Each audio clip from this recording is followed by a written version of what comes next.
Hello, everybody. Welcome to the Dead Money with Dan Arfin podcast.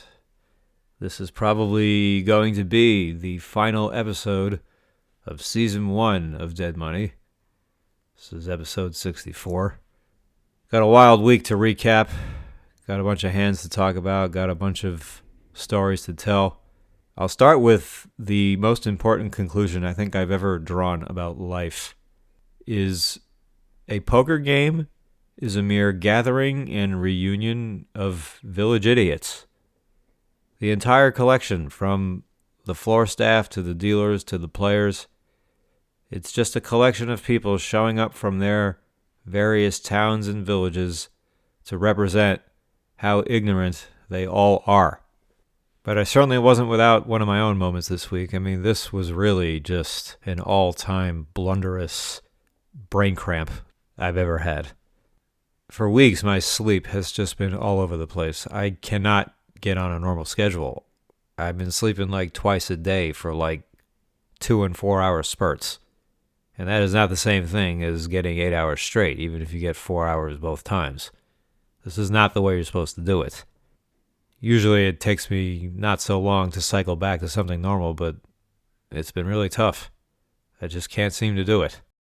So I go into the Bellagio and I've been talking about how I don't want to play this fucking 500 max anymore, but I go in and took a while to get a seat, a good 40 minutes. I didn't want to play 1-3 while I waited, but all right, I'll play some fucking 1-3 while I wait. I finally talked myself into doing it. And the Bellagio is now allowing you to do bomb pots every half hour. They're doing double board hold'em, which is a million times better than double board PLO, like you see at Venetian. Red Rock has been doing that on their 5-5 game. And I'm just surprised gaming has even allowed this, to allow a room to run a double board bomb pot of a different game than the game you're playing otherwise. I mean, it's why I won't play the Venetian 3-5 anymore. I mean, you're giving away 5 to 10 minutes an hour, maybe more. And that's a lot of fucking time. And I just don't want to do it anymore. So we get to this 1-3 double board bomb pot. And as first there was this huge argument over how much we're going to throw in, and we all agreed to throw in $6. Everyone was tipping the dealer $1, which I think is a little excessive. I think we could just do $5 and the winner can tip the dealer. I mean, whatever.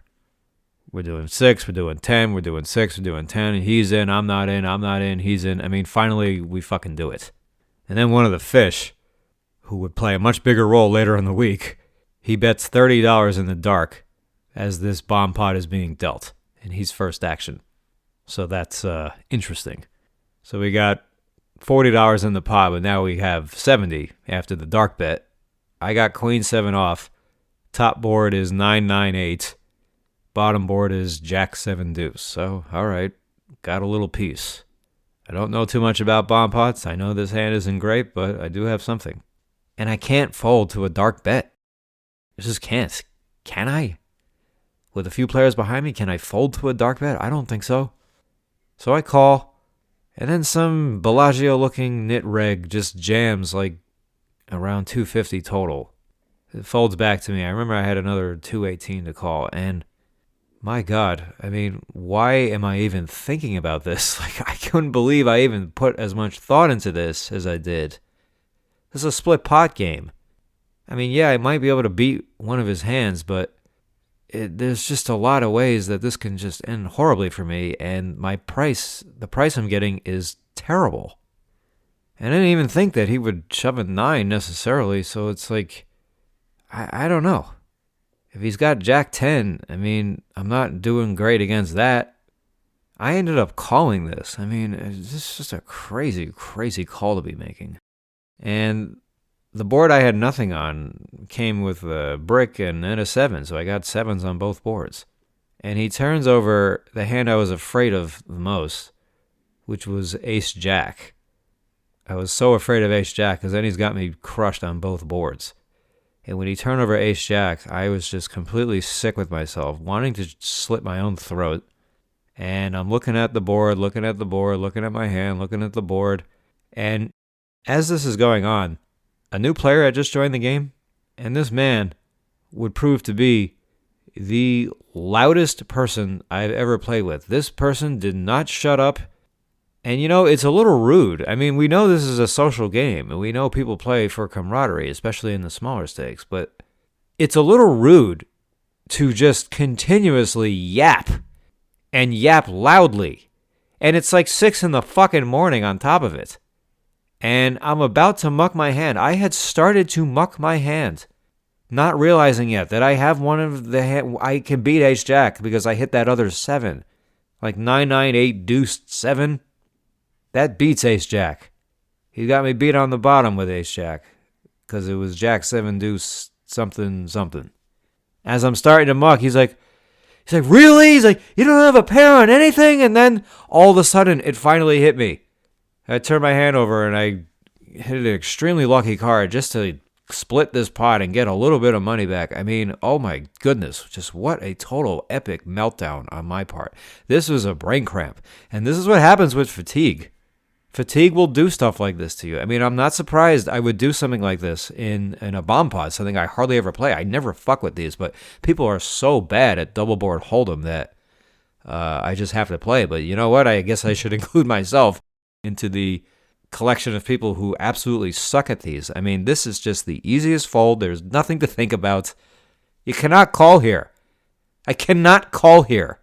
So not only did I get a miracle on the top board to hit a 7 to get a split pot, then I needed another miracle on top of it for someone else to inform me that I should have a shot at winning, at splitting this somehow. I was about to throw away. I mean, this guy saved me like $300. And then the dealer was annoyed, and the player was, of course, was very annoyed. Like, he's like, he was about to muck and everything. And you know something else? I was annoyed too. Because that could have fucked me just as easily as it helped me. And I don't like shit like this. People just shut your fucking face and just let people figure out what their hand is and let them go about their business. They don't need any help from you. Well, I did need help from him, but you know what I mean. You're not supposed to help anybody. And these people come in there and they act like, oh, it's a friendly game. It's no big deal. It is a big deal. And it's on pure principle that I still looked up at him and I said, like, it's common sense that you don't do that. I said, hey, thanks, but it's common sense. You don't do that. And before I opened my mouth to say something to him, I looked up at him and he's like nodding my head like, yeah, I got you, brother. And it's like, dude, that is not why we're here. I mean, it's just ludicrous. And he couldn't understand the position everyone else took.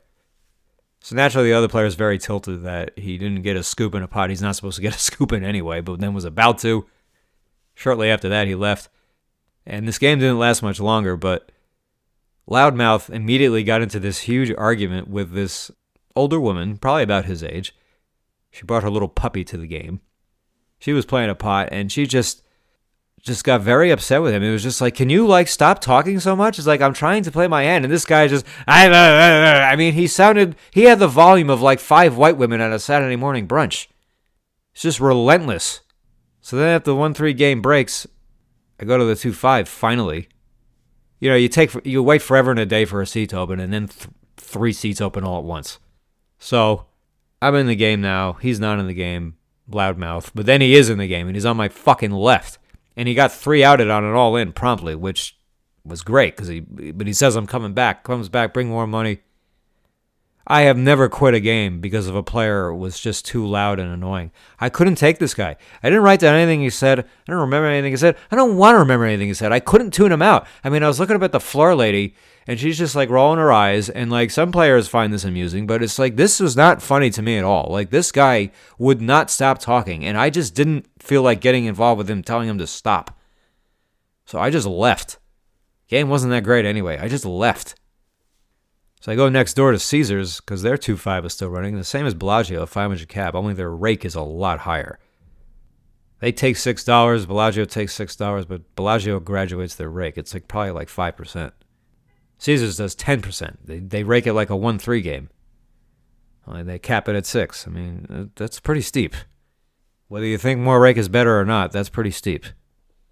And I'll tell you something else. I said this before. This Caesars 2-5 game, it is the best kept secret in all of town right now. This is a juicy game. I've only gotten there a few times, but wow. I mean, it's like a throwback. So I get in there, and I'd say that within the first hour, this was the worst run poker game I've ever seen. I mean, this was like Village Idiots times 100. Let me go over all the infractions I saw in an hour. Oh, one other thing I forgot to say before we get to this Caesars. The woman with the dog who got really mad at the guy for never, ever, ever stopping talking extremely loud. She said she didn't want to go to the 2-5 game. She said, there's a guy going all in every hand. Like, I don't want to play with him. Okay, so you don't want to play with a guy who's making it as easy as possible for you to win money. Yes, it's going to be swingy, but you don't want to play with a guy who's just giving you an edge. And then she said she wanted to go play 10-20. There was no 10-20 running, but this woman went into the 5-10 game with like $400 or $800. Well, no, couldn't have been 400. I think it's 800 min. I mean, wow. Sorry. So, back to Caesars. I show up. It's a loud, boisterous game. Looks like there's been a lot of all-night drinking going on. The most drunk guy there, of course, taking 5 minutes to play a hand. I mean, he's on fire, of course. First thing I see is a guy loses a pot, a significant pot, but he's still got like $1,300 or $1,400 in front of him. And this is a 500 cap game. And he just pulls out another $100 bill and just gives it to the dealer. And she just sells it to him, no questions asked. Even though he's already way over the cap, she just allows him to buy another $100. And look, if I fought every battle, I'd have a heart attack freaking 10 years ago. I just let this go, but I called one of the floor people over, or he was like, I don't know, he was like a dealer, but I don't know what the fuck was going on. I was like, this dealer has no idea what she's doing. Like, she just sold a player $100. He took the $100 bill out of his pocket. He's got $1,500 on the table. This is a 500 cap game. What is she doing? So then the Mexican drunk guy, he gets into a hand where he checks dark on the flop, and the guy bets 35. And then the drunk guy thinks forever, and he throws out $20. He says call and throws out $20. And then the dealer deemed that a bet of $20 and made the guy who had bet $35 after being checked to in the dark, now he held him to only calling this bet. So we have a dark check bet of 35. Then we have a call a gradual call that started out with first throwing in 4 chips of $20. Now this call has been turned into a bet, and the the bet of 35 has now been reduced to a call, so it's 20 and 20. Now in that hand, 2 queens had flopped. Then there was a third queen on the turn. Drunken Mexican check raises 60 to 220. There's a call. He jams the river. The guy folds. Drunken Mexico shows a jack. And while this was going on, though, the dealer was counting Mexico's all in. He miscounted his stack 3 times. It's not that he got it off by a significant amount. He's like, 501, no. 506, no. 511, no. 511. I mean, these things, they wear on you. Then we get into another hand. Well, I wasn't in the hand, but 3 guys are in a pot, and 2 of them exposed 1 card. They're just playing with 1 card faced up, and the dealer just doesn't say anything. But the floor is becoming aware at how much the drunken Mexico is slowing the game down, and he comes by and sees Mexico. He blatantly bends a card as he's looking at it. He's playing the hand. He just takes his cards and he just bends it, ruins the card. And all the floor man did was just try to expedite this hand, just get everyone to play a little faster. And I said to the floor man, I was like, why are there 2 cards faced up in the middle of this hand? And he just looked out, and he noticed it, but just didn't say anything. Then a cocktail waitress comes by, and Mexico, he cannot even articulate what drink he's trying to order. So another guy says, oh, bring him another Hennessy. And the waitress is just like, okay.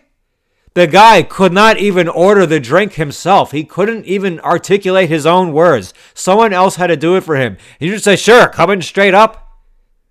At what point do we just cut people off and say, okay, we're not giving you any more fucking alcohol? The guy can't even order his own drink. Don't you think that's a sensible time to stop serving somebody?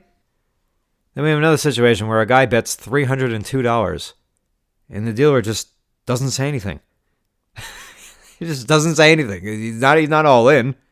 He just bets $302, and they're like, hello, you can't fucking do that. It's like, oh. He's like, oh, yeah, you can't do that. Then a guy gets stacked. This is a 200 minimum game. He buys in with 160. And this dealer was a little more competent, but I guess since it was a huge spot, he just let it go. I just let it go too, even though I normally don't like letting things like that go. Then Drunken Mexico, right after he gets his Hennessy, he gets stealth aces, makes a full house, wins another huge pot, and the dealer almost mixed in chips into another player's stack while pushing the pot like 3 different times. Like I was like watching it like a hawk to make sure these chips in the pot don't get mixed into another player's stack. I mean, this guy just nobody could do anything right. And these are the kinds of rooms that keep regs away because they can't stand being in a poorly run room. I mean, I couldn't stand it either, but if the game's going to be this good, well, I guess I'll just put up with it. But it was like every hand, there was a fucking disaster. Something that should just never, ever happen. And the village idiocy continued just right into the win. Situation comes up where a guy gets stacked. He rebuys with $500. He gets into a pot with somebody else. The guy asks him, how much do you have behind? And he says 500. Well, now it's 485 because they put 15 in pre-flop. And then the guy with 500, who now is 485, he bets 20. And then the dealer says 460 now. So 485 minus 20 is 460. Okay. I said to the dealer, that's not correct. And the dealer says, oh, yeah, it's 461 because he had a stray dollar chip still sitting there. I'm like, I just didn't say anything after that. I mean, it wasn't really important that the dealer know exactly how much money he has, but he did give the wrong number. Then there was this Asian guy with who had a laryngectomy. He's got that voice box on his throat, and he wouldn't stop talking. He was the most talkative player at the table. I mean, I guess I'll give him credit for not being self-conscious about it, but he's also talking about hands that he thinks players have during a hand, like, oh, he's got his eye. It's like, dude, like, you can't do that. And another player was telling him, like, stop talking about what you think I have in the hand. Like, the hand is going on. Oh, yeah, you got nothing. It's like, dude, does it ever stop?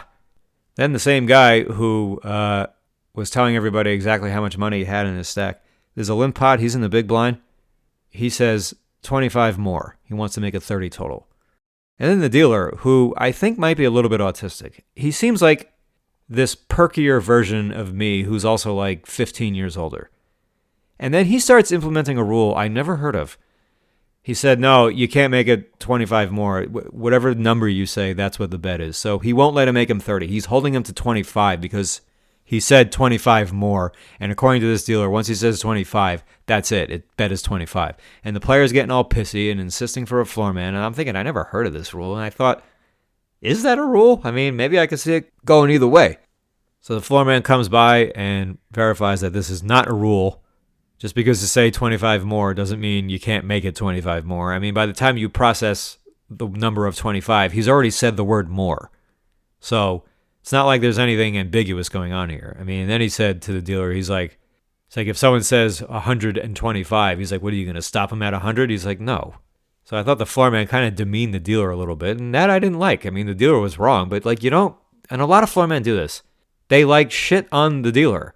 If there's something they didn't know or they were mistaken, I mean, it's just such a bad look. So we settle this controversy. We get to a flop. I'm not in this hand. And then the guy who had said 25 more, now he says 50. And then I said, 50 what? And everybody started laughing. The dealer especially. He really burst out. He's like, ha ha, good one, Dan. And then lastly, out of all the stupid time-wasting questions that have been going on, and this was another day with there was a delay in a hand, almost every hand for like an hour. 3 players asked the dealer in the space of 40 minutes. 3 players asked, how long is the dinner break? And I still don't know if it's a function of time because I thought it was an hour, or if it's absent buttons, which the dealers never give the players anyway when they sit down and there's no one there. I always thought it was an hour. But whatever it is, it doesn't matter. The players are asking the same question, and they're getting the same answer, and then someone else asks the same question because nobody fucking pays attention. But then the third player who asked, how long can the dinner break be? And you know what the dealer says to him? Cash game or tournament? We're playing a fucking cash game! What do you fucking think he means? We're playing a cash game. If he's asking about a fucking tournament, don't you think he would have said, hey, how long is the dinner break for a tournament? That is not 5-star service. That is a stupid question. The definition of a stupid question is something a question you either already know the answer to or you damn well should have known the answer to because there's no excuse for it. Cash game or tournament. How could you be serious when you ask him that? We're playing a cash game. Why would he be asking about something else? I mean, once you take it to that level, I mean, why even assume that he even meant poker? Why assume he's talking about poker at all? Maybe he meant like, what's the dinner break for if you're working in an oil field? Cash game or tournament. Holy shit. Where do they find these people? Anyway, on to the hand histories. I mean, before I talk about those, I mean, there's some stories within the heads as well.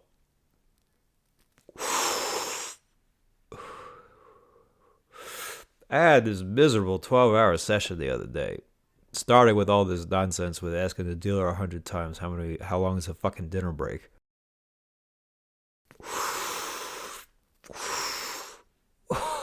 Game was great all night. I mean, I had actually, I think I had finally just gotten my sleep back in order a few days after the 1-3 bomb pot fiasco game and everything that happened after that at Caesars. That was a Sunday. I remember that was football. Or no, that was Saturday football.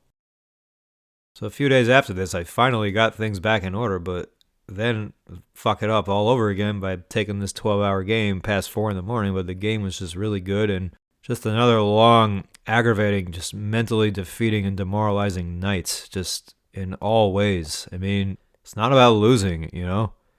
It's not that I was ever down that much. I mean, I'm ain't playing for the money here. I mean, okay, I'm playing for the money. Obviously, I'm playing for the money, but I'm playing for the game. People who play for the money play terrible when they're losing. People who play for the game play all right when they're losing, or they play better than all right. So they care about what they're doing because they still enjoy trying to make correct decisions. But you know something? There's a lot of people out there who are just playing for the money, and they just start feeling sorry for themselves because men are such fucking babies, dude. Men are the biggest babies on this planet. I'm trying to be just aiming a little higher than that. So as this game is going on, you know, I'm not getting too many hands, but I 3-bet this Indian guy a few times. And I think I had like, you know, marginally decent hands each time I did it. And if you didn't know, and this is not racist, Indians are the biggest fish. I am friends with some Indians who are pros. But you talk about recreational players, whenever an Indian sits down, they are almost always terrible. Absolutely terrible. I mean, yeah, some are probably a little better than others, but like it's just how things have gone. So this one Indian, he's got a 1,500, 2,000 in front of him, and man, does he look confident. He's got a bunch of red chips in front of him, and you know when people have a lot of red chips in front of them that it's very likely they're winning. But yeah, he's just sitting there like he's just kind of got to strutting his shoulders a little bit. Like, I mean, he wasn't talking that much or like being that vocal for the times he did speak, but it was just, he's got his hair slicked back. He's got like his little sideburns. He's just looking like he's feeling like he's in some kind of zone. He's probably just running good. Then comes a spot where I 3-bet him again. This time I got king 9 of diamonds. He was like middle position. Laryngectomy called, and he called. And I think it came king brick.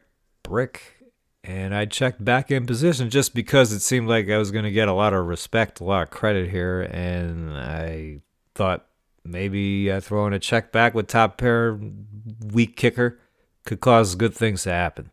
The turn was a flush card, though. It goes check. Indian bets 75 into 200. Why don't we just nickname him Jeff? Nah, Jared. So Jared bets 75, small size. I probably should have just raised him just because it's like, I can end the hand here, knock out any single spade hands from overcalling. I mean, if laryngectomy is trapping with something, then it'll be that much clearer. He's probably not going to check raise if any bluffs on the turn anyway, but especially if he checked 3-bets. So I think I played this a little too passively. But laryngectomy overcalls.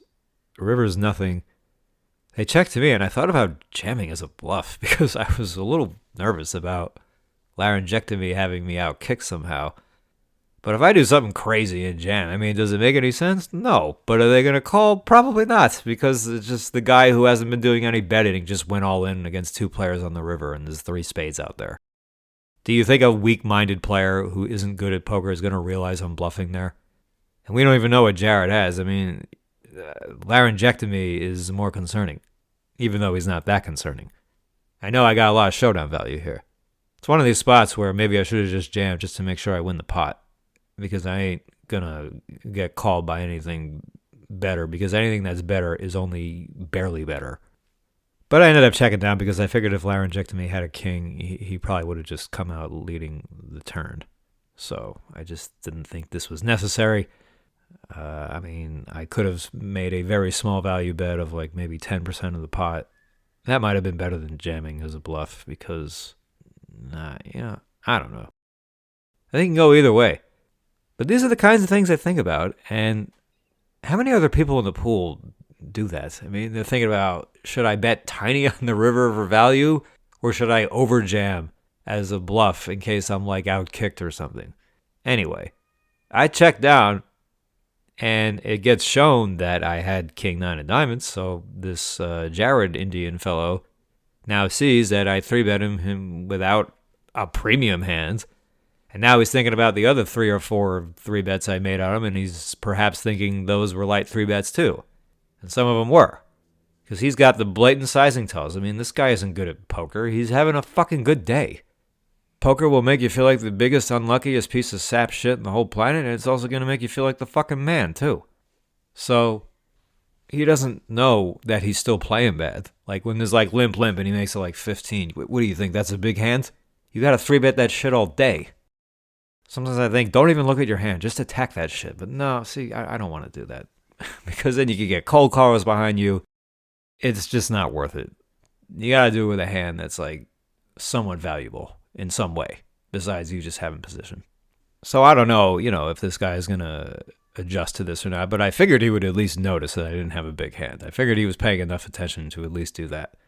And maybe the guy does have, more skills how not to overvalue certain situations than the average Indian fish, but the guy is making a lot of mistakes. So it's like he's just not getting punished or anything yet. So then comes a hand, there's another limp, he makes it 15 again. He got another bullshit hand, and I 3-bet to 55 with Jack 10 of spades. And this guy wanted to 4-bet me so bad, Jared. So bad. And then he just calls. And then this is where I blew it on the flop. King 4 rainbow. He checked. I bet 45. He makes it 135. And I immediately fold. And he announced 135. And then he turns over and shows me the 8-6 of spades. So I had his spades dominated. Too bad, no luck there. We both flop a total airball. He check raises me off nothing. And this was just the hero bluff of his life. He's like, just 8 high. I was like, that hurts. Like, it's a moment where I could have gone to another level and, either 3-bet the flop, which is probably what I would have preferred to do if I'm going to rebluff this hand. I mean, you could call, you could float in position again and then maybe raise a bet or just bet the turn if he checks. But it's whichever one you decide to do. I mean, it's something that could have been done if I had looked a little closer. I didn't look very closely. All right, I got air. He check raised me. Goodbye. And it's just the most blatant, like, crazy response to someone 3-betting you light, where he just felt like he immediately had to take this stand, and he does it with a flops total air, and it's like, okay, it worked. He didn't check raise for any other reason than he thought that I 3-bet and would have a lot of nothings on the flop. And yeah, that's true. But like, it's the fact that he took seeing the king 9 of diamonds, he took it so personally. I've never seen anything like this before. And Then after that, you're mad that you see I've been 3-betting. You lied a lot. Like he's like, no, I'm not sad anymore. I was like, I was not anymore. I was thinking like, I'm not, and I've never said anything like this to another player. I never told him anything about how I'm going to play against him. Nothing like that. I said I'm going to keep doing it until you blow up. Said, which is probably, which is what you usually do when you play poker. And when I said that, I saw him like, I just saw it as a subtle change in his face and felt it like he's thinking like, don't bring that up. Like, let me enjoy my day. I mean, that's what a lot of losing players are going to do. They're going to just block out all their bad days and remember their good ones so they can jerk themselves off at night trying to pretend, making themselves believe that they're actually somewhat competent at what they're doing. But it was incredible. I mean, you talk about seeing a man's ego freaking jolted. I mean, he makes it okay. He check raised it to the 3-bet pot. He made it $135. The guy is acting like he did some Durr shit from 10 or 15 years ago, like when he 2x jams 7 deuce against that European guy. That's a great hand to look up online on YouTube, like maybe Tom Dwan 7 deuce bluff. Like he jammed like 324,000 into half that. That's a bluff you can show. And Durr was saying he had 7 deuce, and the guy didn't believe him. And he bluffs him and he shows him that. Our friend Jared here, I mean, he was acting like that's what he did. And I was just thinking, boy, if I get a chance to bluff this guy for everything, I was like, first of all, should I even take it? Or second of all, I was like, if I do, though, I'm like, you're going to show him the bluff there, say, this is when you show a bluff, okay? But the spot never came up, and he left shortly after. But before he left, you talk about taking something personally. I mean, it took one step further because there happened to be another Indian player sitting right next to him in seat 8. I was seat 1 at this point, and Jared is seat 7. And I get into a pot with seat 8. It's blind versus blind. He limps. I made a 20 with queen jack off. Comes king 10-7, I think, or king 10-6. King 10-6. Check calls 20, turns to 7. He checks. I kind of want to check back, but he's got 250 left. I couldn't resist, so I go 50 in the 80. He calls right away. He checks dark. And then the board pairs kings.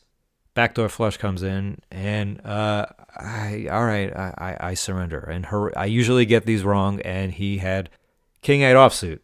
And flop top pair, river trips after checking dark. So he wins. But as he turned over, he's like, good checker. He said something like that. But then Jared pats him on the shoulder and says, good job. Congratulating him for beating me. I mean, taunting me. He's not even involved in this hand beyond preflop. It was blind versus blind. I mean, I have never seen a guy just erupt like this because he's thinking he's getting so much better now because he's like having this good day and just probably felt like he wanted to leave on his high note after showing the bluff to me. I mean, and then he just compliments his buddy for limping king 8 offsuit in the small blind with a under $300 when the hand starts. Check calling, checking in the dark, and just winning at showdown. And he's acting like this guy just set the world on fire. I mean, holy God. And I'm generally losing in these games. Okay, so now we're going to go over the hands from this session, this 12-hour day. I mean, it was so aggravating because there were spots after spots after spots where I had a big hand and just could never get the call, and it's just going on and on and on. I mean, this has just been one of the biggest, sickest themes of this whole run, where I'm winning fucking chicken feed. The first play I made was, questionable. I mean, it's just, I've had so many overbets for bluffs go down to the strangest hands. I got into a spot here where I just threw it in for a value bet. Just see, all right, well, I always lose bluffs in these spots, so maybe this will work. I raised to 30 with ace-6 of clubs, straddle hand. 8-8-6, rainbow. Fish checks, I bet 30. New looking player, looks like a fish, calls. Heads up. Turn is a 7 of clubs. If not for being a club, it would be actually one of the worst turn cards in the deck. Both gut shots get there, sevens get there. I mean, so I check call 75. I river the flush. Backdoor fucking flush. 4 clubs. Any 5 is a straight. I think if this guy has some kind of, quote unquote real hand that's not better than a flush, the ace-high flush, he might just say fuck it and call. So over at like 425 into 300, and he folds. Might have just had a weak hand. Maybe it's not a bad bet. Probably calls with any 5 if he somehow gets here with a 5, and you know a fish would. He's definitely calling a smaller flush, and people never raise flushes on paired boards anymore, so you might as well, but they're not going to fold it, so you might as well bet big. Didn't feel like he had a big hand when he bet the turn, so, but yeah, whatever, fuck me. So then there's a straddle. I limp the small blind with Jack 10 off, and the guy who straddled was the guy I just beat in this hand with ace-6. He checks, so yeah, queen 9 deuce, 6 ways. We check to him, he bets 20 into 60. A really fishy player calls. I check raise to 90. Our new friend in the straddle calls. Turn the nuts. 8, 2 hearts. I bet about 3/4 pot, 185. He calls that. River, I keep the nuts with a 7. Pot has over 600, about 630 at least. I jam. It's like 500, 80% of the pot, right? You have to jam, right? He folds. Then I got ace king of diamonds. I raise to 20. We go 4 ways. Comes 988 rainbow. We check. Turner's a queen of diamonds. 2 diamonds now. Guy bets 40.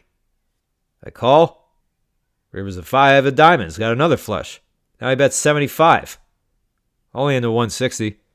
I raise to 250. He thinks for a little bit, does a whole this, nods his head, and folds. Now look, he also may have just been weak. He may have had some stupid bluff on the turn. I mean, this guy was playing stupid pre-flop. He could have either 5-6 with a weak, really weak gut shot, 10-6 double gut shot, 10-7 open ender, and just knows he can't win a showdown. But a flush came, maybe he can get me off with some stupid cheap bluff. That's what I'm hoping, right? But then after these hands, I finally at least get unstuck, and as soon as I get unstuck, we got our cutoff raise to 20. I call button with 10-9 of hearts, and the fish in the blinds, who was folded to me twice, he calls. And it comes king jack 4, 2 diamonds and a heart. So not terrible, but not outstanding. They check to me. I bet 30. The cutoff and the original raiser, he calls. Turns to 9 of hearts, so now there's a flush possible, but I have a pair. Check calls 110. I go close spot. He called pretty fast too, but I didn't take that as his hand is necessarily very strong. He just, in his mind, feels that he has an automatic call.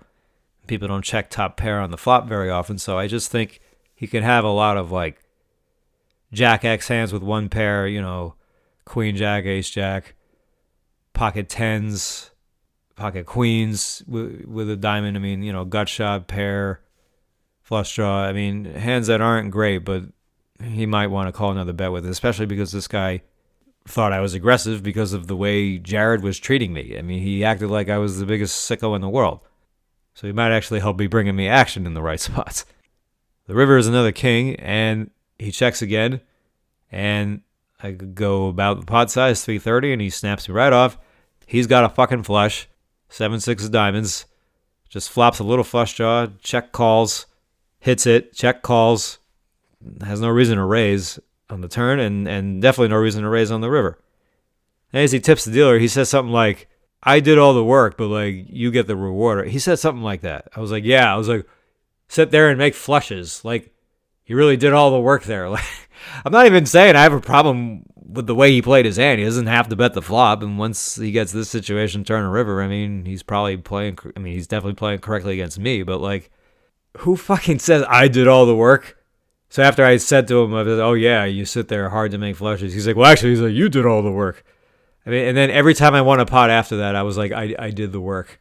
These people, they can't just take the money and shut up. So as soon as I get unstuck, this hand happens. Next hand, I got ace-5 off in the cutoff, raise to 20. The blinds call, including the fish who's been folding to me, ace-3, 4. I bet 35, and the small blind calls. The guy who's been folding to me. The turn I forget. I think it was like a jack or something. It was like not a low card, but kind of irrelevant for the way the hand was playing. I mean, unless you're up against ace-jack. So checks to me. I check back. It's like I just lose this bluff, so like you think you could represent some tilt, but and go for thin value, but it's still probably okay to check back here because then they're really going to think you're weak. Then he might bluff, or then he might call even lighter on the river. He still might fold turn. He may not just assume there's no way I'm bluffing again. So river's a 6. He checks. Then I try to do some like ninja shit here, Then I throw in an overbet of 175 with top pair, no kicker, and he jams. What the fuck? And I'm just like, dude, they're not playing back at you. It's not like that. He has a hand too. You ran into a hand here, and now you ran into a hand here. First, you had a good spot to be bluffing. Now you have a good hand to be value betting. In both cases, you are up against strong hands. You lose. He's not check-raise bluffing against a river overbet. If he wants to bluff, he'll come out leading. Is it surprising he checked? Yeah, a little, but okay. Who knows what he fucking made? It doesn't matter. Don't try. Sometimes you don't have to figure out what hand beats you. Don't like, oh, how could he have this? Does it feel like the guy has you beat? Okay, fold. Somehow, some way, he got there with a winning hand. He did something crazy and stupid, and you know it. You don't need to see which 2 cards they are. He's got it. So I fold. I didn't call because I had a 5 in my hand and I blocked the nuts. I fold because it's an obvious fucking fold. People love jerking themselves off with their blockers now. They have no idea what they even mean. So here's some more fun. I 3-bet ace-5 suited. The guy who said he did all the work, he made it 20. I 3-bet him to 60. One of the blinds cold calls. We go 3 ways. It comes ace-9-5. 2 diamonds. They check to me. I bet 80. Big blind calls. The turn is a 9. A diamond might have been better than that. I mean, I might have been more comfortable with a diamond coming than a 9. But a 9 came. So I checked back. And the river's a deuce. And he bets 140. I mean, this is really, really small, under half pot. Maybe he did miss a flush draw. Fuck me. Didn't feel like a bluff, though, but all right. I call ace-3, chop. Very fair chance this guy just stacks off with this top pair. Instead, I flop him dead, and he immediately turns his fucking chop. Then we had another huge fish in this game. Gigantic fish. We'll call him Grandmama, like Larry Johnson. Not that Larry Johnson's a fish. We're just going to use Grandmama as his nickname. I raced a 35 against a straddle with ace-deuce of clubs. We got 3 ways, including Grandmama. Comes king, queen, 8, 2 hearts, and a club. I hate these kind of fucking flops against fish because you have such a great, range advantage and shit like that. Nut advantage. They're always going to check raise top 2 pair. I mean, it's a spot where you feel like you can just start running some sick bluffs, but like they're going to be calling too light. But it's still tempting to do. I mean, I think checking back flop here is fine. In any event, I bet 70, I guess, into like 110. Grandmama calls. Turns another queen. It's at least an easy card to check back on. And it's a club. I got the flush draw too. And then I river the flush. Backdoor with the 10. And now he bets 125. And this is a guy who hasn't really been folding to river raises. I mean, he's paying everybody off. He's also sun running in between. So this was a Grandmama lasted hours and hours and hours making terrible mistakes constantly. But was just making too many hands to just put him away. Now, I know I'd been quiet, but when he leads this river, I mean, you'd think he's going to have a queen a lot. So I raise him to 450 because in these like non-cooler coolers to the fish, they just pay off in these spots. They put their blinders on and they pay off. This guy fucking folds. And then I thought I heard him say to somebody after, he's like, well, I know he didn't have 4 queens. I was like, what? Are you indicating that you had a queen? It's possible since he called flop kind of slow and then bet river. And now maybe if he had a queen, what the fuck? What size do we got to pick here? I mean, it's like if I'm off by a penny, I don't get the result I want. If I bluff too much or too little by 1 penny, they call. If I bet for value, if I bet 1 penny too much or too little, I don't get the call. Yeah, I'm being a whiny bitch because it's fucking ridiculous. How do these players just never push the wrong fucking button? I mean, how sick of a run can you be on that, like, they just always have a really weak hand? Is that what this is? That's what I want it to be. Then it's just bad luck and you're doing fine. Because all this fucking time I'm asking myself for months now, what the fuck am I doing? Am I doing something wrong? My temperament, my approach, everything, it's all the same. Nothing changed. All of a sudden, one day, it was just a fucking disaster all the time. The players haven't gotten any better. If anything, they might be getting worse. People still suck at poker, okay? You can talk to me all fucking day. Blow me with how fucking tarred the games are. These players are not good. They have very, very limited thinking. They don't know what a strategy is. Sitting and waiting for the nuts is not a strategy. Yet, and it works because people are terrible at poker. That's what I'm trying to tell you. I try to think of making a big hand as like a last resort. Though something that I am not counting on happening. No reason to think that's going to happen because it's the least likely thing to take place.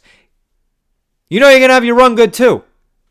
You're going to get your coolers and your setups. Let those things happen on their own. Don't go in there and that's your fucking plan. Beat these fucking people. Put fucking pressure on them. They don't know what to do with it. I'm going to have to remind myself to do this sometimes because it's just like, why are you so scared to, why are you so afraid to do this? Because when you get an ass fucked all the time, it makes you a little gun shy after a while. But these people, they don't even fucking try. So that 3-bet pocket 10s, 15 to 50. Comes, we go, I think 3 ways again. Yeah. And Grandmama comes ace, queen, 7. They check to me. I check. Turn is a 10. And this is a 2-tone board now. So I think I should be betting bigger on the turn. But they check to me. I bet 110. Grandmama calls. River is an ace. All the flushes miss. He checks. He probably has got nothing here. He probably bets even a weak ace on this turn. Even ace, queen, 7, 10. I could still see him betting ace 5. But if I'm wrong, now he's got 3 aces. And I don't know if he's going to fold that so easily. So I jam close to 3x. And he folds pretty fast. I would think if he had an ace, he would either show it to me or think for a while or, anything. I'm just not going to let this guy offer a penny if he rivered 3 aces. And I got a boat with 10s.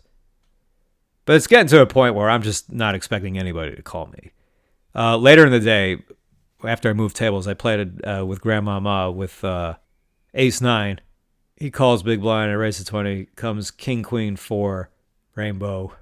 Check calls 20, turn was an ace. I checked back because this guy keeps folding.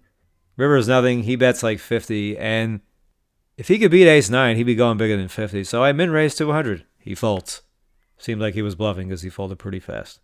Then I got pocket 4s on the other table. Raise pre, comes queen, queen, ace. 2 hearts, a check back, turn a 4. Got the call on the turn. Couldn't get the call on the river. Thinks and folds. Can I do anything right? Then I tried something I don't normally do. I raised to 20 with ace 6 of hearts.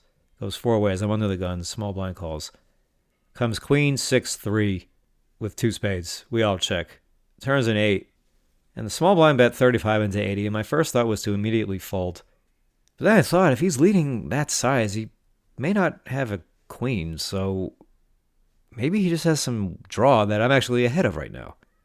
So I end up talking myself into raising to 115, and he calls. And I know I'm going to check back both rivers. And then I hit a 6 on the river, and 3 6s, but it's a spade. The hand I'm most afraid of at this point. But he checks.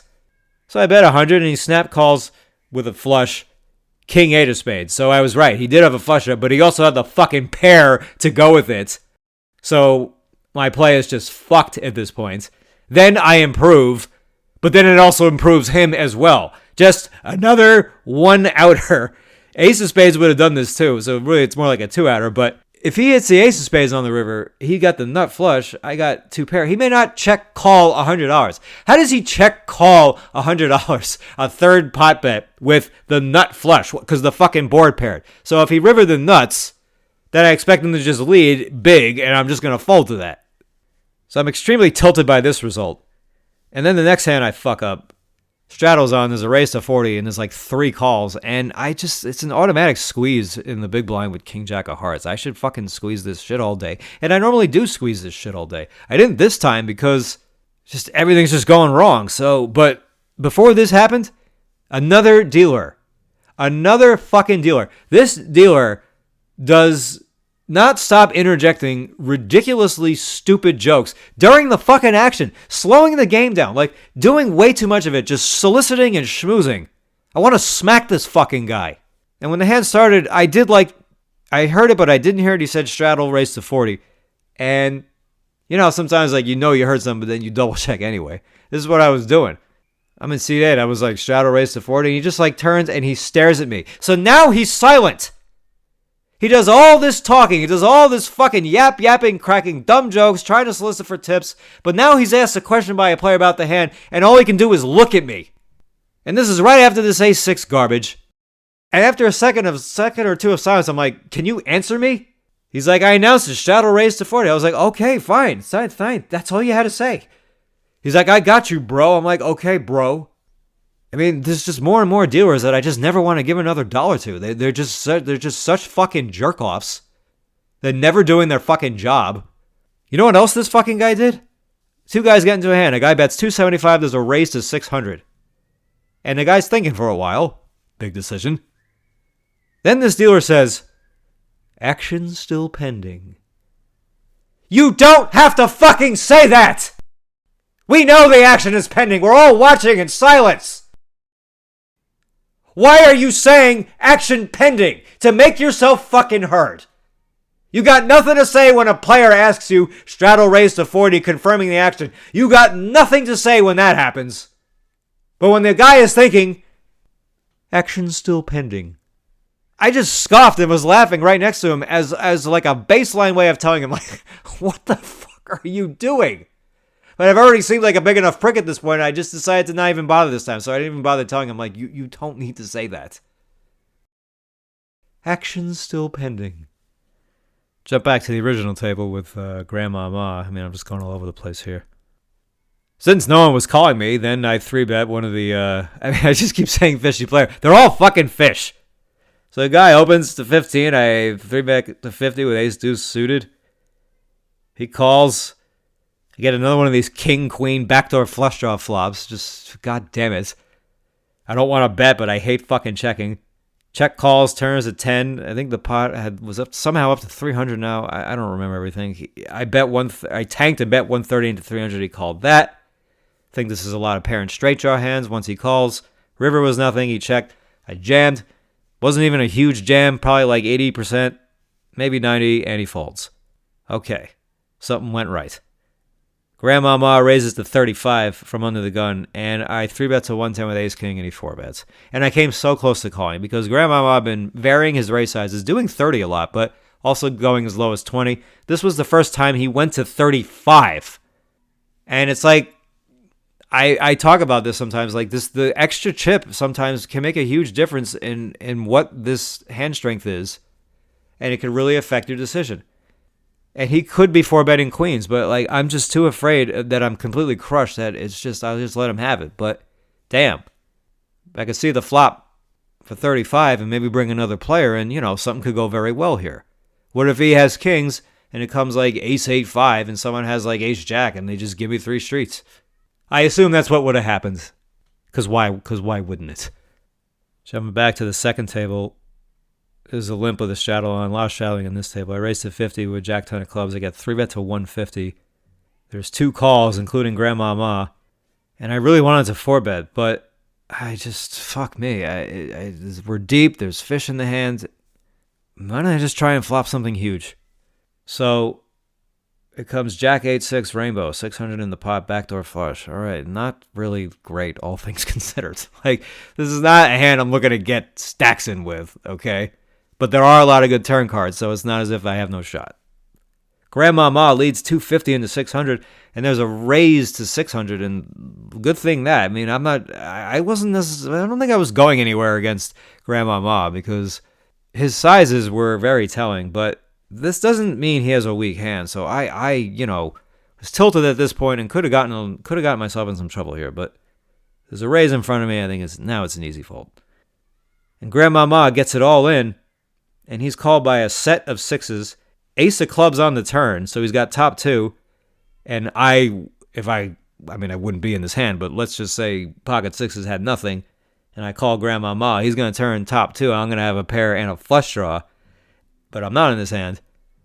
Then there's a jack on the river, and remember, I haven't seen the hands yet, so jack comes on the river, so I see that I would have made 3 jacks in this hand, still expecting to lose, of course. Grandmama has ace-jack, as we said. Ace-jack goes runner against the sixes. He was so fucking dead. And this is the kind of night Grandmama was having. Unbelievable. So then the seat opens, and I go in there to take Grandmama's left. Been quiet for a little bit. I opened Jack 10 off in the cutoff. Couple fish call. And remember I said at the start of this show that the guy who bet $30 dark in the 1-3 bomb pot hand at the Bellagio at the start of this fucking episode? This is the guy who called the small blind, by the way. And before we continue this end, let me tell you what he did. So remember the hand where I got pissed off at the dealer for staring at me when I asked him if the straddle, if there's a straddle and a raise, it's a 40. So I ended up calling with King Jack of Hearts. And the flop comes King Queen 7, 2 spades. I got top pair and nothing else going for this hand. And this guy bets 210. Bets close to pot into 5 other players after raising under the gun to 40. And it folds to me, and the straddle's behind me also, and I folded. I think this is a really, really, really shitty spot. So naturally he shows 5-4 diamonds. Backdoor straight and flush draw. Raises 40 under the gun with that hand, gets 5 callers, and he uses this size on this flop and gets exactly what he wants right here and now. And I'm still fine with my fold. I mean, I know a lot of people would call it, but I mean, this hand, look at the situation, is in really, really bad shape. And then he doesn't play that many more hands from that point on. But he shows up with this insane bluff. I mean, I know he bet 30 in the dark at double board hold'em, but this is 2-5, and he was much deeper. So I'm not really going to assume he's playing the same way.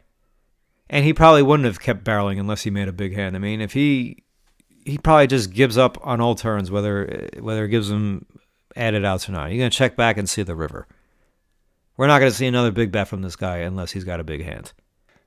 I understand my fold, but it's true. If I call once, I can definitely comfortably fold to the next bets. But then he doesn't give that much action after that. But then he starts spewing because he's Indian too, and the fish are everywhere right now.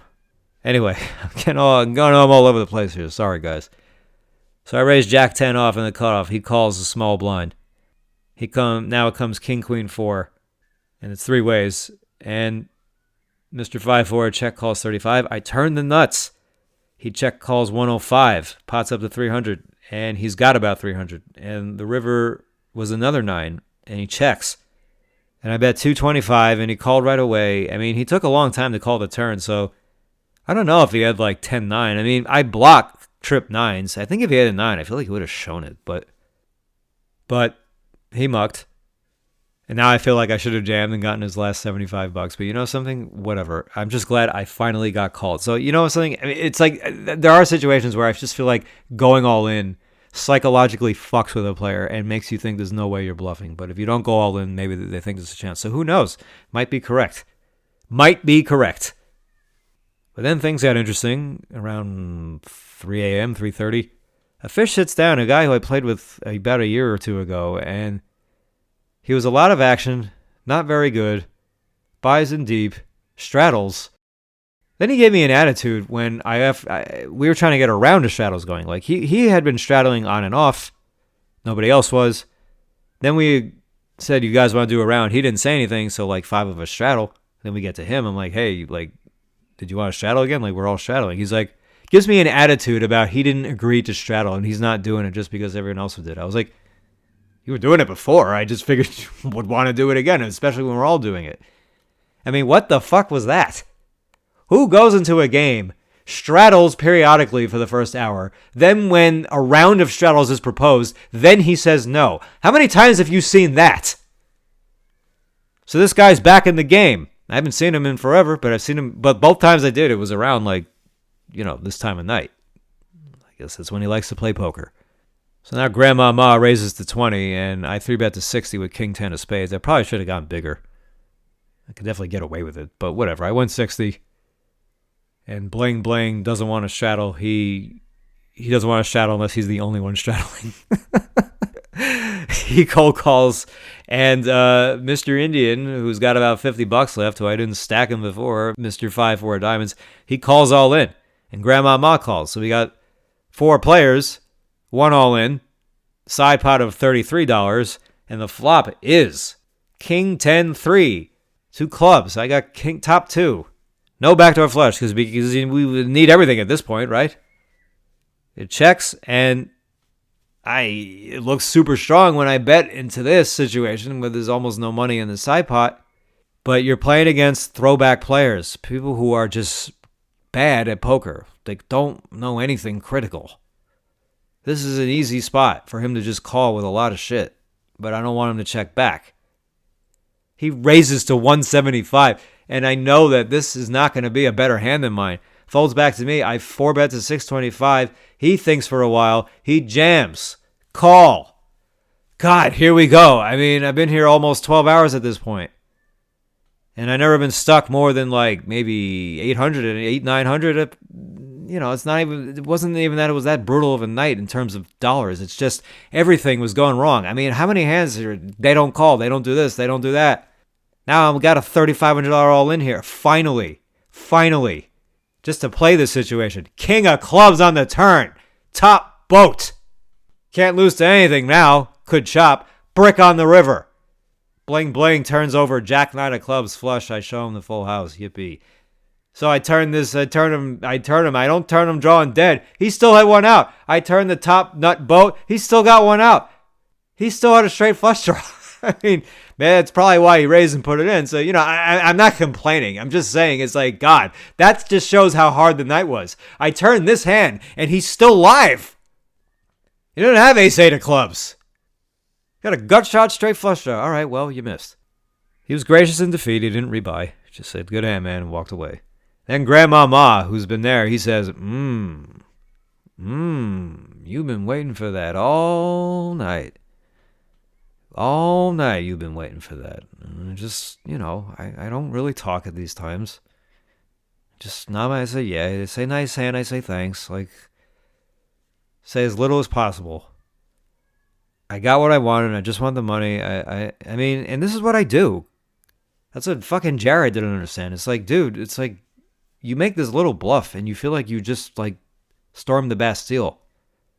It's like anyone who wants to prove how great they are, just like act like you've won before. Like act like this is normal to you. It is fucking normal. Now, maybe it's not so normal lately, but normal enough. Still normal enough. And as I'm cashing out, I mean, then I realized this might be the most satisfying feeling that I ever get from poker. Are the nights like this, where you really just have to persevere. I mean, it wasn't about coming out of this big hole. It's being in a great spot all night long, and just like not one single thing by way of value betting has gone your way. I mean, you know what I've been thinking about lately? I sometimes think that, not sometimes, I actually now believe that I am more nervous value betting than I am bluffing. When you're bluffing, I mean, yeah, you pick it in a competent hand to do it with, and against a player, I mean, there's a lot going into it.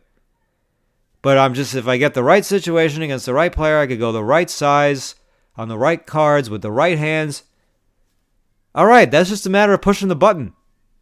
But when I'm value betting, it's like, oh no, what do I do? If this card falls, do I check? Do I bet? How much do I bet? Because you're working so hard to get them to pay you. And you're worried about all these other things going wrong. Bad cards that fall that slow down your action, force you to check. Now the guy bets into you.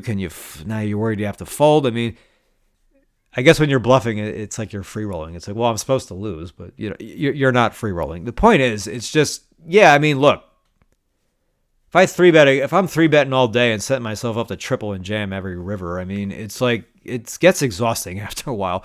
It's kind of hard to just take every one of those spots when you get flooded with them in one day. But it actually seems a little bit less nerve-wracking than value betting. So that's the level I feel like I've gone to. But yeah, I'm cashing out and feeling really great satisfaction. Feeling really like you feel good because you're like, well, this is why you came so far. This is how you did it. You've always been doing it like this. I mean, I only win about 1,600 on the night. I say only. I mean, it's a good game. 12-hour game, but look, this is a good night. We know that. But I haven't had one of those big nights in a long fucking time. It's just been so much fucking shit. So I thought about celebrating with a vegan banana nut muffin at the cafe. But instead I just went home and ate tuna fish. And I come back a couple of days later. Get there in the morning. First time I've done that in a while. My eyes are heavy. I haven't slept again. But I want to play. I mean, I'm just trying to get fucking time in. But I get there and Squeaky is there. Squeaky. Yeah, of course Squeaky made it to the final episode of season 1.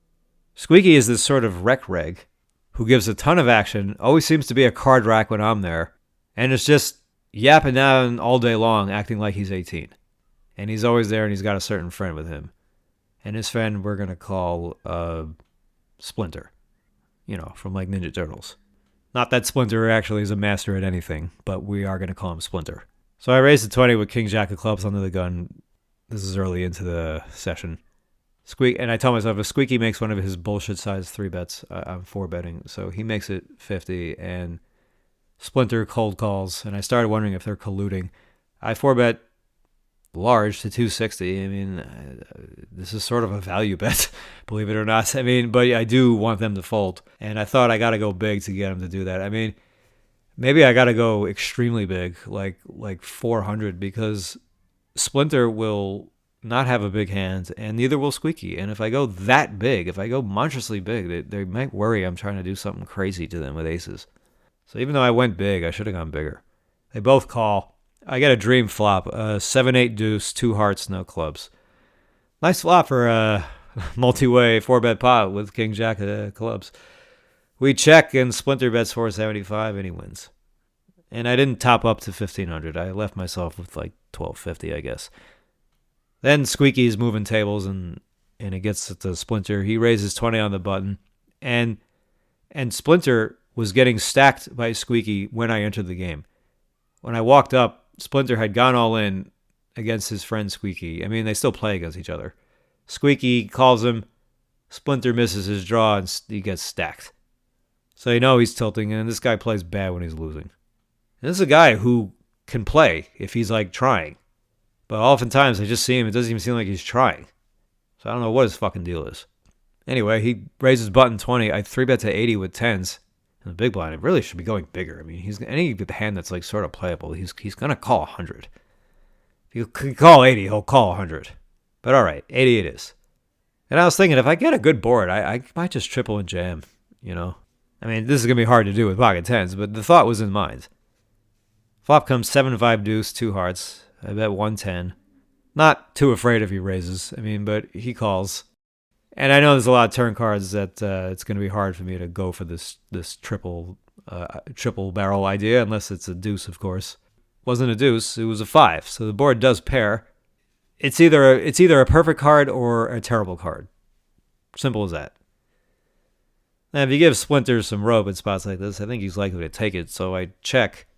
And he bets 250 into 380, so I don't think this is going to be a big hand. And I'm thinking I probably just got to jam this. I mean, I feel like if he had me beat, he'd be going a little bigger. So he can have who knows what. But I got a lot of bad rivers. And yeah, he's going to bluff some of them, but I just rip it in.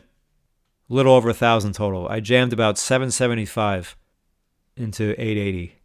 And I'd say within about 6 or 7 seconds, which is close to a snap, he calls. And I'm thinking I fucking punted.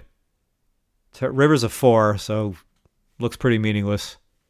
I turn my hand over, and I see he's starting to turn his hand over, so I know he's going to turn over a winner. And in that moment, I'm thinking, fuck me, I punted. But you know what he turned over? 8-6 of diamonds. He had a dry, open-ended straight draw on the turn, and that was it.